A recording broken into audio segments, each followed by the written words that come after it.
Zuckerberg's terrifying vision for our future in the Metaverse. Is Meta the new future? Will Facebook control the future of our virtual world like they have been controlling our real world? Is Zuck's new plan to make a Metaverse really that good of an idea? All that and much more. Hey, this is your favorite YouTube channel, and today we will take a deep dive into Zuckerberg's vision of the Metaverse.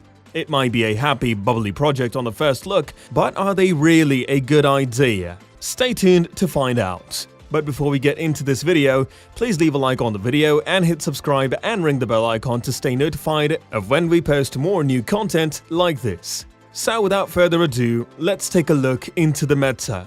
For those who have been living under a rock, Facebook recently rebranded itself to Meta. This might not seem like a big deal at first sight. Many companies rebrand themselves with their newfound future goals. Many just rebrand to get away from controversies in the past and try to make a good name for themselves once more. But for Facebook, it's a bit of both. With Congress constantly breathing down the neck of Mark Zuckerberg, this rebrand was a try at wiping the slate clean of their past controversies, including the election scandals, while on the other hand, the new name Meta is a nod to their newfound goal of taking everything to a whole new level by making a metaverse. Facebook has already ruined reality. Now they are after virtual reality.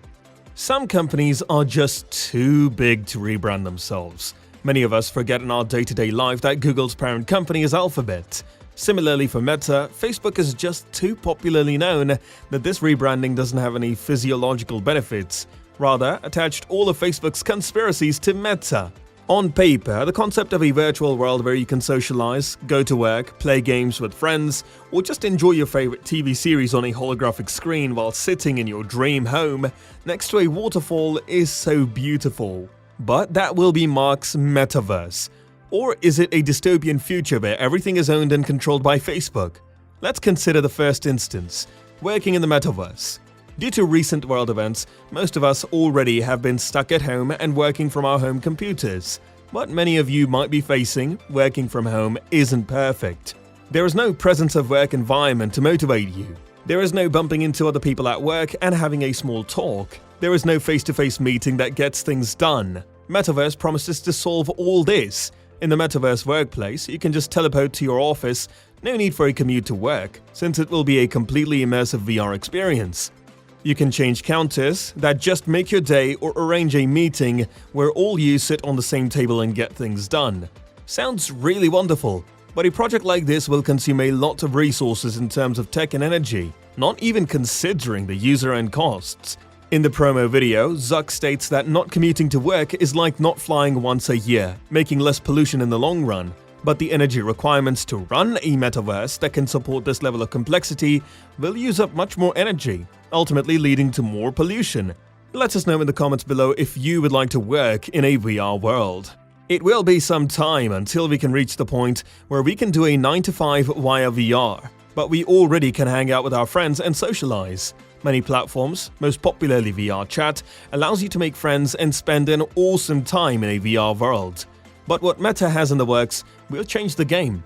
In the Metaverse, you will have full control. To pick what you look like, you will have multiple avatars, basically 3D models of yourself.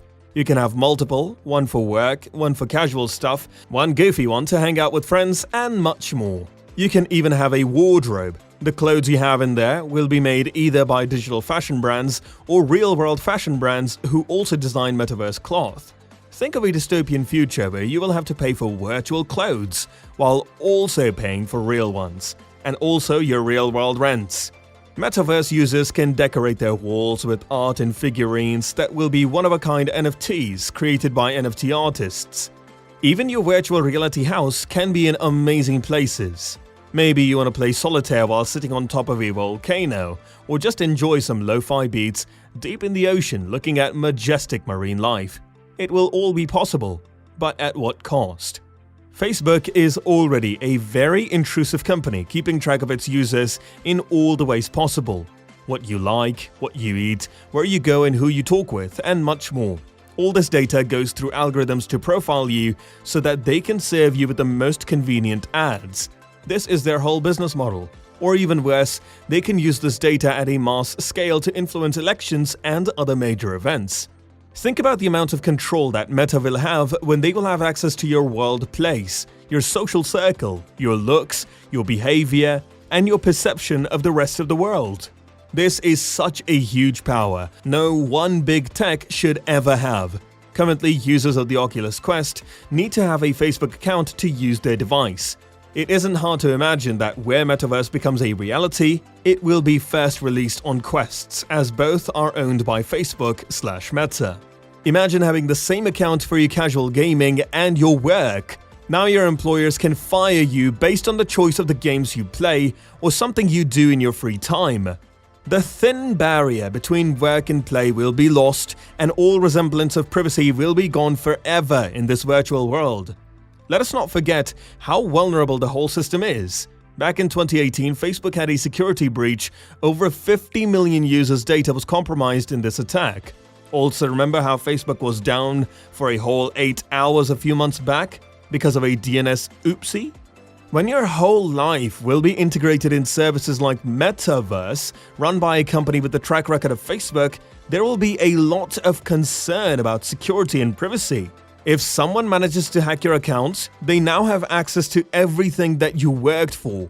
Your job, your virtual house, your NFTs, just to name a few things. It will be identity theft and impersonation all in one virtual space if bad actors breach the security of Metaverse. Security and privacy will need to be the best in class from the first day for Metaverse to even see a mainstream adoption. Even if all that is taken care of and it is a perfect system, wearing a pound or heavier VR goggles all day would be disastrous for your neck, along with other health concerns like retinal damage from high-powered screen, disorientation, or loss of hearing that can be caused by long uses of VR headsets. In conclusion, it is really ironic how technological advancements have pushed science to limits of ethics in our daily lives. If Zuck's dream comes true, rather than just knowing which singer you like, Meta will know the songs you like and how you dance to them. No one entity should hold that much power. A Metaverse would solve a lot of our remote work problems and bring the world together virtually, while pulling you away from reality itself. The impacts of the project would be life-changing, to say the least. But in my opinion, it's high time we should stop doing it for once and think if it even should be done in the first place. If yes, how to implement it without consequences in the real world. If you like this video, please leave a like. There is one more video on the screen right now for you. Until next time, happy holidays.